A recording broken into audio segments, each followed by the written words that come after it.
Hi guys! Welcome back sa aking channel. My name is Mildred. Update ko lang kayo guys tungkol sa pag-apply ko sa Hong Kong. Actually guys, ako ay umuwi muna sa aming probinsya dahil nga naghahantay na lang ako ng visa. So akala ko matatagalan ulit ako bago ipatawag sa agency dahil ang sabi nga doon, bago dumating yung visa is 1 to 3 months. Umuwi muna ako sa amin sa probinsya dahil nga matagal pa naman yung pag-aantay ko. And alam nyo ba guys na 1 linggo pa lang ako sa probinsya ay tinawagan ako ng agency para daw ako ay mag-OWA. So yung OWA na yon is mag-aaral ka ng lingwahe ng Hong Kong, which is yung Cantonese. So ayan, nagluwas ako ulit dito sa Maynila and nag-aral nga ako ng OWA. So yun guys is 3 days seminar yun ng OWA. So kailangan mong mag-aral ng lingwahe nila. So yung basic lang naman, kailangan mo kasing mag-seminar. At least kailangan mong matutong magbilang, kailangan mong matutunan yung basic conversation, tulad kunwari ng hi, hello, good morning, good afternoon, good evening. Tapos yung kailangan mong kabisaduhin yung sa pera nila, yan, at saka yung mga pagbigkas ng kanilang word. Ang hirap pag-aralan ng Cantonese. Kahit ako ay nakapag Singapore, mas nadadalian akong pag-aralan yung Mandarin kumpara sa Cantonese. Kasi yung Cantonese guys, hindi ka lang basta babasa. Kailangan mong kabisaduhin yung tono. And yung tono na yun is 5 klase ng tono. Merong mataas, merong mababa, merong katamtaman, merong medyo katamtaman, and merong katamtaman lang talaga. So sobrang hirap pag-aralan ng Cantonese guys. Ayan, so paano nga ba makapasa sa OWA?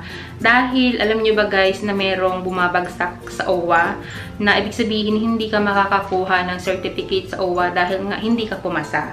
Okay, so anong ibig sabihin kapag hindi ka nakapasa sa OWA, or ano yung gagawin kapag hindi ka nakapasa sa OWA? So simple lang yung guys, kailangan mo ulitin yung kung ano yung ginawa mo sa since day 1. Kasi 3 araw yun guys. So ibig sabihin sa loob ng 3 araw at wala kang natutunan, babalik ka ulit sa day 1 para makapasa ka. Hindi ka makakapasa hanggat hindi mo natututunan yung aralin. Kunwari yung at least 1 to 10, hindi mo yun mamemorya, or kahit hindi mo mabigkas yung tamang word, yung mga tono, yun, hindi ka rin makakapasa guys. So kailangan kapag nag-OWA tayo, ang share ko lang sa inyo is dapat focus lang kayo sa pag-aaral. Dahil guys, ang OWA ngayon ay virtual ba tawag doon, or Zoom. Ayan, marami kaming sabay-sabay nag-OWA. Parang 13 katao kami nag-OWA doon sa office ng agency. Noong ako guys ay nag-Singapore, sa mismong parang school ng OWA kami pumapasok. Talagang madami kami noon guys. Parang nasa 100 katao kami sa loob ng room. Tapos yun, may nagtuturo sa amin mismo na teacher ng dahil nga Mandarin yung Singapore, the teacher ng Mandarin yung nagtuturo sa amin. 5 days nga nun guys na kami ay nag-OWA nung ako ay nag-Singapore. Pero dito sa Hong Kong, yung Cantonese, 3 days lang. Tapos ang kaibahan nga lang guys, itong pag-OWA ngayon is via Zoom. Yun, makikita mo yung teacher mo sa computer, tapos kayo makikita din kayo sa computer. Tapos kung noon 100 plus kami sa isang room, ngayon 100 plus din kami sa isang computer, ganyan. Kunwari dito sa Maris Agency 13 katao kami, tapos sa ibang agency 13 katao din. Basta marami kaming sabay-sabay na nag-OWA sa iba't ibang agency. Pero meron naman kaming ganito, yung parang libro ng Cantonese. Tapos andito na lahat yung mga aralin. Andito kompleto na dito guys. Kaya kailangan mo lang aralin talaga siya. Madali lang siyang basahin, pero yung tono yung napaka-importante guys. Kasi sa bawat tono, meron yung iba't ibang ibig sabihin. Hindi kagaya ng sa English na kunwari basta nabasa mo yun ng tama, okay na.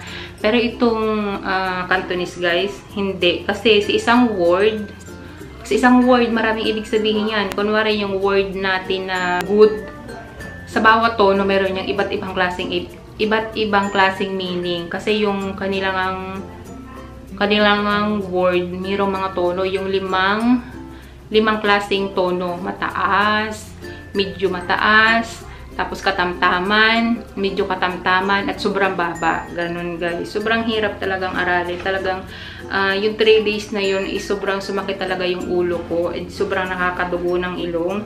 Pero buti na lang, binigyan kami ng tip nitong aming agency na iba't ibang teacher kasi guys yung naju-duty kung ano yung mapapatapat sa inyong batch, kung sinong teacher yung mapapatapat sa inyo. May mapapatapat na sobrang mabait, may mapapatapat na sobrang stricto at talagang nagbabagsak. Nagbabagsak daw talaga guys, sabi nung agency namin. Buti na lang yung napatapat sa amin guys is sobrang mabait. Hindi naman siya mabait na mabait yung tipong hindi magagalit. Kumbaga, hindi kanya ibabagsak, yung tipong hindi kanya titigilan hanggat hindi mo nabibigkas ng tama yung word na itinuturo niya. Kunwari, yung dapat mamemorya mo yung 1 to 10 sa Cantonese na word. Hanggat hindi mo siya nabibigkas ng tama, hindi kanya titigilan hanggat maipronounce mo ng tama. Okay? Kaya nakakapasa. Pero merong din talagang bumagsak. Kasi kahit anong gawin ng aming teacher, hindi niya talaga mabigkas ng tama or hindi niya talaga yung word, hindi niya talaga malagyan ng tono. Kasi yung mga tono, yung basta yung may mababa, mataas. Para kang kumakanta, ganun. May nota. Ayan.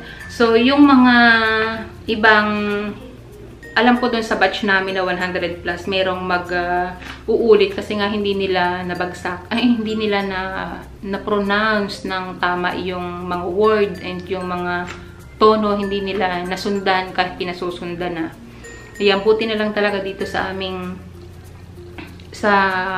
doon sa batch namin is yung teacher nga ay napaka mabait. At saka, yun nga, ginawa niya ang lahat para hindi kami bumagsak. Yung exam na sinasabi ko is, yung ika-3 days nyo is kailangan nyo nang mag-recite. Isa-isa kayo niyan. So, yung ibinigay sa amin na exam, kailangan nga ma-memorya yung 1 to 10. Yung Monday to Friday, kailangan mong ma-memorize yun sa word ng Cantonese.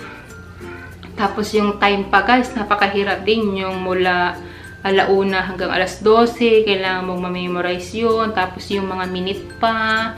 Tapos, yung January to February. Ang ginawa ng agency, di ba, kunwari, kayo yung monitor. Andyan yung monitor, andyan yung teacher sa computer. Nasa likod ng camera, yung mga sagot sa exam. Siyempre, pag tinanong kami, kunwari ako, basta, memorize 1 to 10. So, kunwari naman, memorize ko. Pero, actually, nagbabasa ako dun sa likod ng camera. Ang gusto niya kasi, mapupronounce mo siya ng tama. Yung tono, tama. Yung pagbigkas mo, tama. Yun yung importante dun, guys. So, kailangan yung aralin talaga to.